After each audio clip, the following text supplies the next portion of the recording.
بسم اللہ الرحمن الرحیم فالحواس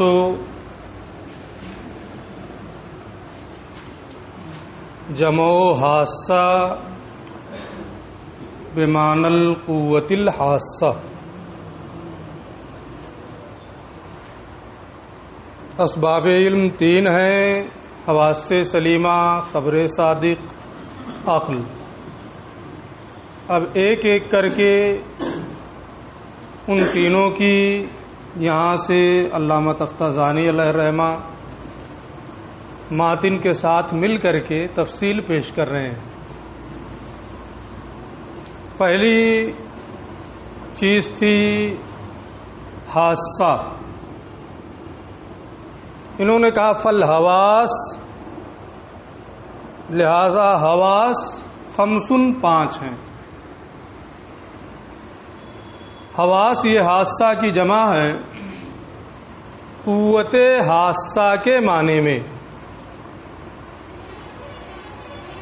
حاسہ کا ایک معنی ہوتا ہے عضو مخصوص، جیسے آنکھ ہے یہ ایک عضو ہے دیکھنے کے لیے، اور کان ہے سننے کے لیے. اس کے علاوہ بھی جو حواس خمسہ ظاہرہ ہیں ہر ایک عضو ہے. علامہ فرماتے ہیں کہ یہاں حاسہ یہ عضو کے معنی میں نہیں ہے، بلکہ یہ قوت حاسہ کے معنی میں ہے.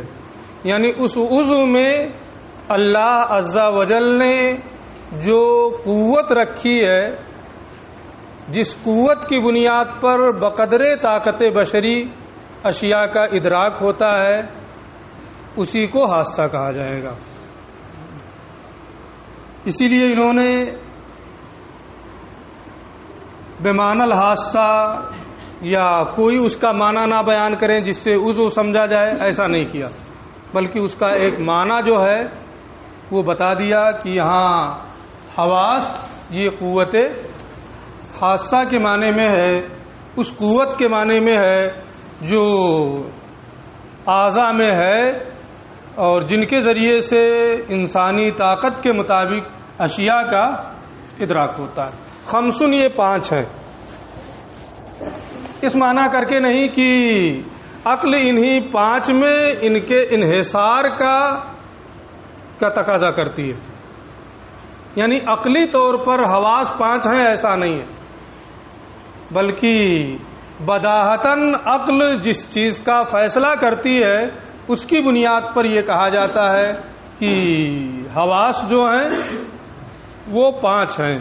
ورنہ بعض لوگوں نے اس میں اختلاف بھی کیا ہے، کچھ لوگوں نے 4 ہی کہا ہے، کچھ لوگ 6 بھی کہتے ہیں. لیکن راجح قول کے مطابق حواس سے ظاہرہ جو ہیں وہ 5 ہیں. عقل بدیہی طور پر ان 5 کے ظاہری حادثہ ہونے کا فیصلہ کرتی ہے.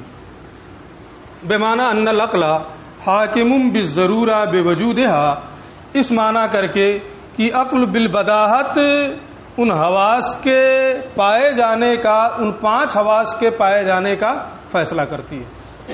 یعنی اس جملے سے علامہ یہ کہنا چاہتے ہیں کہ یہ 5 ہونا حواس کا یہ عقلی نہیں ہے.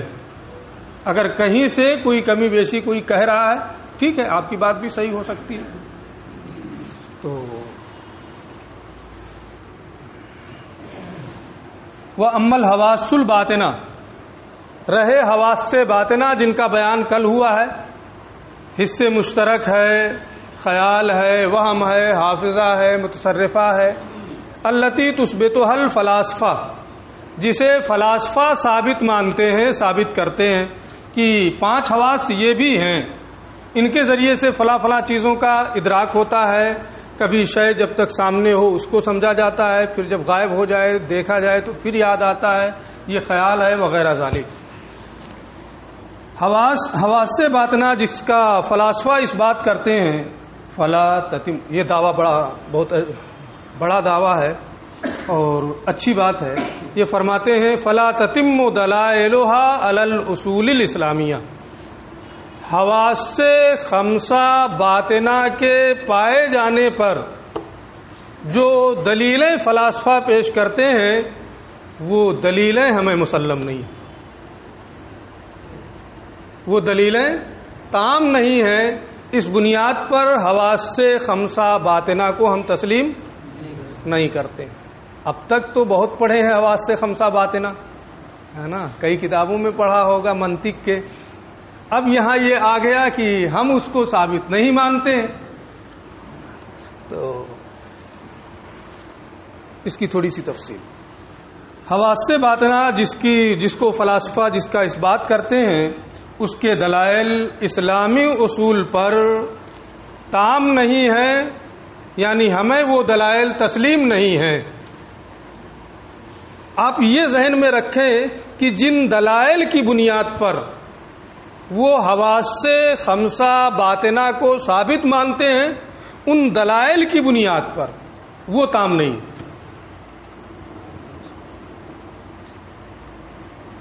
اگر کوئی اور وجہ ہو تو ممکن ہے نا کہ بات مان لی جائے، لیکن فلاسفہ جو دلیلیں پیش کرتے ہیں ان دلیلوں کی بنیاد پر ہم قطعی طور پر حواس خمسہ باطنہ کو ماننے کے لیے تیار نہیں ہیں. ان کی دلیل کیا ہے؟ پہلی دلیل تو ان کی یہ ہے کہ نفس ناطقہ مجرد عن المادہ ہے، اور جو مجرد عن المادہ ہو وہ جزئیات کا ادراک نہیں کر سکتا ہے.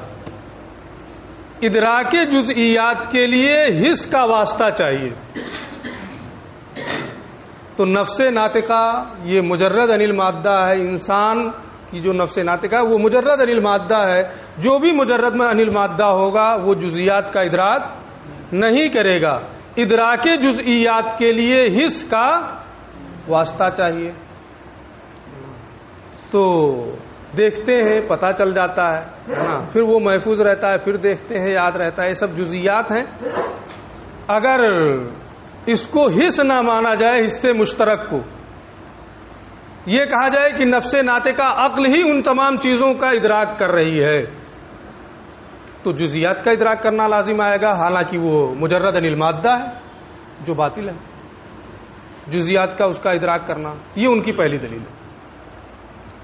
تین دلیلیں پیش کرتے ہیں اس کو ثابت کرنے کے لیے. ایک دلیل سے کام نہیں چلتا ہے نا. دوسری دلیل مشہور چیز ہے، آپ نے بار بار اس کو پڑھا ہے فلسفہ وغیرہ میں، لا يصدر عن الواحد الا الواحد. واحد سے صرف ایک صادر ہوگا، واحد سے صرف واحد کا صدور ہوگا، ایک سے زیادہ کا اس سے صدور نہیں ہو سکتا ہے. تیسری چیز ان کا یہ ہے کہ اللہ تبارک و تعالی فاعل مختار نہیں. انہی تینوں دلائل کی بنیاد پر وہ یہ کہتے ہیں کہ حواس سے خمسہ باطنہ کا وجود ہے.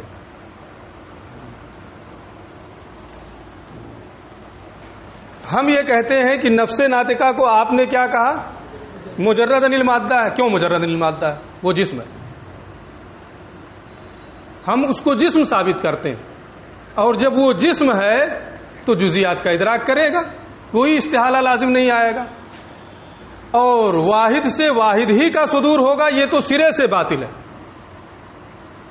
واحد سے وہ صرف اس بات کو کہ کیا نام ہے، اللہ عز و جل سب کا خالق ہے، اسی کی نفی کے لیے اس کو رکھا ہے نا. لا يصدر عن الواحد الا الواحد.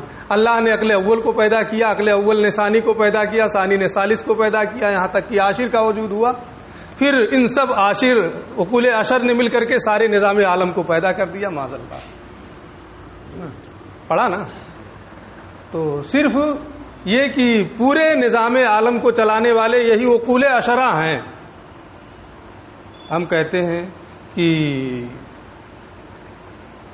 ایک کیا نام ہے سے ایک ہی کا صدور ہوگا، یہ ہمارے نزدیک باطل ہے. عقول عشرہ ہی سے مانتے ہیں یہ لوگ بھی، سب کا نظام چل رہا ہے، وہ بھی تو ایک ہی ہے. تو ہمارے نزدیک لا يصدر عن الواحد الا الواحد یہ کیا ہے؟ باطل ہے. تیسرا ان کا جو مقدمہ ہے اور دلیل ہے کہ اللہ فاعل مختار نہیں ہے. اس لیے آنکھ دیکھنے کے لیے تو صرف دیکھے گی نا، کان سننے کے لیے تو صرف سنے گا. اس میں عادت الہیہ کے جاری ہونے کا کوئی دخل نہیں ہے، اس کے خلاف ہو ہی نہیں سکتا. وہ فاعل مختار نہیں ہے کہ چاہے تو آنکھ سننے کا کام انجام دے. ہم کہتے ہیں یہ بھی غلط ہے. اللہ فاعل مختار ہے، وہ جو چاہے کرے، کسی کو مجال دم زدن نہیں. تو جو دلیلیں یہ پیش کرتے ہیں حواس خمسہ باطنہ کو ثابت کرنے کے لیے، ان دلیلوں میں سے کوئی دلیل ہمیں مسلم نہیں ہے، وہ دلائل تام نہیں ہیں، اس لیے حواس خمسہ باطنہ کو ہم تسلیم نہیں کرتے ہیں. رہی یہ بات کہ ہمارے بہت سے علماء ہیں حواس خمسہ باطنہ کو مانتے ہیں. ہماری رب کی دلیلیں کیا ہیں؟ ان کی دلیلوں کو ہم کن دلیلوں کے ساتھ رکھتے ہیں؟ یار اس کو تو ہدایت الحکمت میں پڑھا ہے، اس کے حاشیم سب ہے نا. نہیں پڑھا ہے تو ہماری غلطی تو نہیں ہے نا. اب ہم ان چیزوں کی تفصیل کرنے لگیں تو اسی ایک لائن میں رہ جائیں گے جو پڑھ چکے ہو. اس لیے میں نے اشارہ کر دیا کہ یہ آپ نے پڑھا ہے، یہ چیزیں ہیں، اس کو دیکھ لیجئے گا. تو ہمارے بہت سے علماء ہیں جنہوں نے حواس خمسہ باطنہ کو جو ثابت مانتے ہیں. اگر ثابت ماننا یہ وجوب کے طریقے پر نہ ہو اور ان دلیلوں کو بنیاد نہ بنایا جائے، ہم ان کو ظن کے طریقے پر ثابت کریں کہ جیسے اللہ تعالیٰ نے تمام چیزوں کو پیدا کیا ہے، اس سے مشترک خیال، وہم، حافظہ، متصرفہ کو بھی کا بھی وہ خالق ہے. ان کے بھی جگہ الگ الگ جیسے جگہ وہ بتاتے ہیں ہے جیسے طب والے بتاتے ہیں. تو اگر ہم ظن کے طور پر اس کو ثابت مانیں اور یہ ہو کہ اللہ کی قدرت جیسے تمام چیزوں پر ہے، ان چیزوں پر بھی ہے. اگر دماغ کے اگلے حصے میں تکلیف آ جاتی ہے تو ہم کسی کو پہچان نہیں پاتے ہیں، اس کا مطلب حصے مشترک وغیرہ ہے جیسے طب والے کہتے ہیں. تو اگر ان دلائل پر اس کی بنیاد نہ ہو اور یہ نہ ہو کہ یہ وجوبی طور پر ہے، اللہ پر واجب ہے اللہ پر، تو ایسی صورت میں ان کو ثابت ماننے میں بھی کوئی خرابی نہیں. چلیے، وہ عمل حواس الباطنہ اور حواس باطنہ التی تثبتها الفلاسفہ، جسے فلاسفہ ثابت کرتے ہیں، فلا تتم دلائلها علی الاصول الاسلامیہ، تو اس کے دلائل اسلامی اصول کے مطابق تام نہیں ہیں، ہمیں وہ تسلیم نہیں ہے. ان کے دلائل کیا ہیں اور اس کے مقابل میں ہمارا کیا کہنا ہے، میں نے اتنا بتا دیا ہے. اب ان کا تفصیلی رد ہے نا متعلقہ کتابوں میں آپ دیکھ سکتے ہیں. تو حواس خمسہ ظاہرہ یہ 5 ہیں. پہلا حادثہ السمع، کان، وہ قوت مودعۃ فی العصب المفروش، یہ وہ قوت ہے جو رکھی گئی ہے اس پٹھے میں جو کان کے سوراخ میں بچھا ہوا ہے، فی العصب المفروش فی مقعر السماخ، یہ وہ قوت ہے جو رکھی گئی ہے، ودیت ہے اس پٹھے میں جو کان کے سوراخ میں بچھا ہوا ہے، جو پٹھا.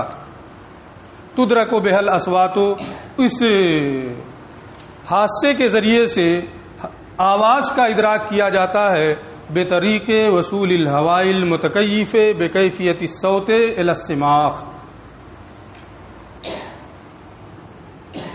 ہوا کے آواز کی کیفیت سے متصف ہو کر کے کان کے سوراخ تک پہنچنے کے طریقے پر، بطریق وصول الہواء، ہوا کے آواز کی کیفیت سے متصف ہو کر کے کان کے سوراخ تک پہنچنے کے ذریعے سے، یعنی سما کے ذریعے سے آواز کا ادراک ہوتا ہے اس طریقے پر کہ جو ہوا ہے، آپ جب بولتے ہیں تو آپ کے منہ سے متصل جو ہوا ہے، ہوائے مجاور، اس سے آپ کی آواز ٹکراتی ہے اور پھر یہ ہوا آواز کی صفت سے متصف ہو کر کے آگے بڑھتی ہے، یہاں تک کہ اس کے کان کے سوراخ میں پہنچتی ہے. اب اس ہوائے مجاور سے آپ کی آواز کے ٹکرانے کی جو شدت ہوتی ہے، جو ذوف ہوتا ہے، اسی اعتبار سے آواز پست ہوتی ہے یا آواز بلند ہوتی ہے. سننے والا اسی اعتبار سے اس کو سنتا ہے. لیکن اس کے کان میں بھی قوت ہونی چاہیے، ہے نا، سننے کی. وہ جو مادہ ہے، جو عصب ہے، وہ ہونا چاہیے. اب اس کا یہ معنی نہیں ہے کہ وہ عصب مفروش ہے، ہم نے بولا آواز نکلی اور ہوا سے جا کر کے ملی، وہ ہوا ہمارے کان تک پہنچی، ہم کا سننا ضروری ہے، ہم سنیں گے ہی، لازم ہے. کوئی یہ نہیں. اس کا معنی یہ ہے کہ اللہ جب وہ ہوائے متکیف کان میں پہنچتی ہے تو اللہ اس وقت سننے کی طاقت اس میں پیدا فرما دیتا ہے. یعنی اللہ اس کا خالق ہے. یہ نہیں ہے کہ بندے کو کان موجود ہے تو وہی اس کے سننے کا خالق بھی ہو جائے. صرف سبب موجود ہے تو اس کا کاسب ہو سکتا ہے. بمعنی ان اللہ تعالی، اس معنی کر کے کہ اللہ تعالی یخلق الادراک فی النفس، نفس میں اس ادراک کو پیدا فرما دیتا ہے، عند ذالک، اس ہوا کے اس عصب تک پہنچنے کے وقت.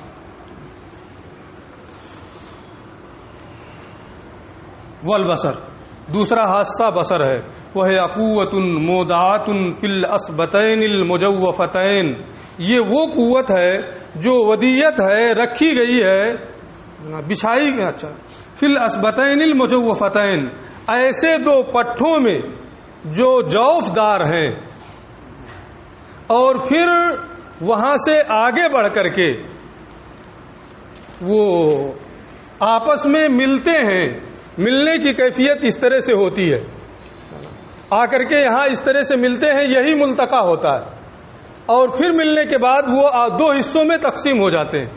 دو حصوں میں تقسیم ہونے کے بعد وہ آنکھ میں آ کر کے پہنچتے ہیں، اور جب آدمی دیکھتا ہے تو اس کی بنیاد پر پھر وہ کسی چیز کو پہچان لیتا ہے، سمجھ جاتا، ساری چیزیں ہوتی ہیں. تو یہ کہتے ہیں کہ یہ وہ قوت ہے جو ان دونوں پٹھوں میں رکھی گئی ہیں، جو جوف دار ہیں. اللتین تتلاقیان، جو دونوں باہم، جو دو اللتین تتلاقیان، جو آپس میں ملتے ہیں. ثم تفترقان، پھر وہ دونوں باہم جدا ہو جاتے ہیں. فتعدیان الی العینین، پھر وہ آنکھ تک پہنچتے ہیں.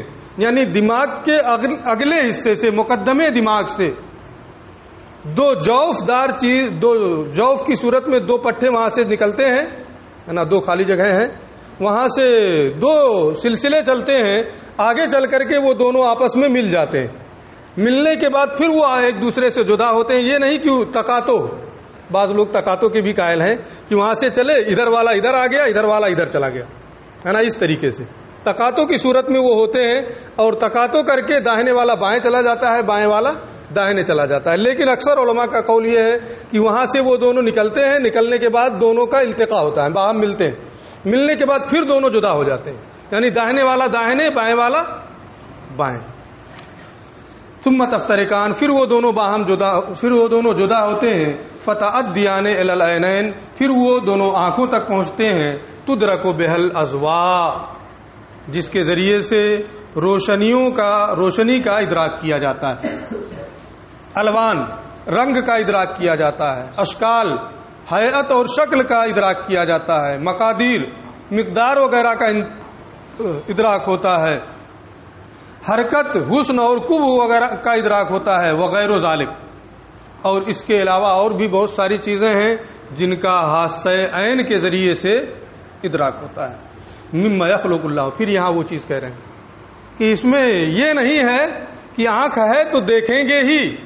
بہت سے لوگوں کی آنکھیں موجود ہیں، آپ دیکھ کر کے یہی نہیں پتہ لگا پائیں گے کہ آنکھ صحیح ہے کہ خراب ہے، نہیں دیکھتے.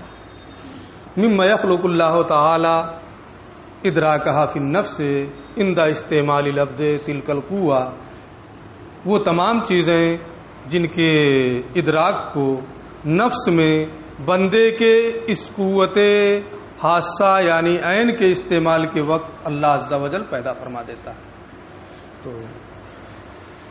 ان تمام چیزوں کا ادراک نفس میں بندے کی اس قوت کے استعمال کے وقت ہونا یہ اللہ کی تخلیق کی وجہ سے ہے، اللہ پیدا فرما دیتا ہے۔ یہ اہل سنت و جماعت کا مذہب ہے، اور یہ کہ مقابل میں آ گئی تو اب آنکھ کا کام دیکھنا ہی دیکھنا ہے نا، کان کا کام سننا ہی سننا ہے، یہ کوئی ضروری نہیں ہے۔ یہ صرف اللہ کے خلق سے ہے، ہمارا اور کام ان اسباب کو استعمال کرنا۔ والشم، تیسرا حادثہ شم ہے، وہ قوت مودعات فی الزائدتین النابتتین فی مقدم الدماغ الشبیہتین بحلمت الثدی۔ یہ وہ قوت ہے جو ایسے دو زائدوں میں رکھی گئی ہے۔ زائدہ کا معنی ابھری، کیا نام ہے، گوشت کا لوتھڑا، النابتتین جو ابھرے ہوئے ہیں، ایسے دو ابھرے ہوئے زائدوں گوشت کے ٹکڑوں میں یہ قوت رکھی گئی ہے جو دماغ کے اگلے حصے میں ہے، دماغ کے اگلے حصے میں ہے۔ الشبیہتین بحلمت الثدی، اور یہ زائدتین نابتتین جو دماغ کے اگلے حصے میں ہیں، یہ پستان کے دونوں سروں کی طرح سے ہیں۔ جیسے وہ ابھرا ہوا گوشت کا حصہ ہوتا ہے، اسی طریقے سے دماغ کے اگلے حصے میں ابھرے ہوئے دو زائدے ہوتے ہیں، گوشت کے ٹکڑے ہوتے ہیں، تدرک و بہر روائے، ان کے ذریعے سے بو کا ادراک کیا جاتا ہے۔ بے طریق وصول الہواء المتکیف بے کیفیت ذرائہا الی الخیشوم،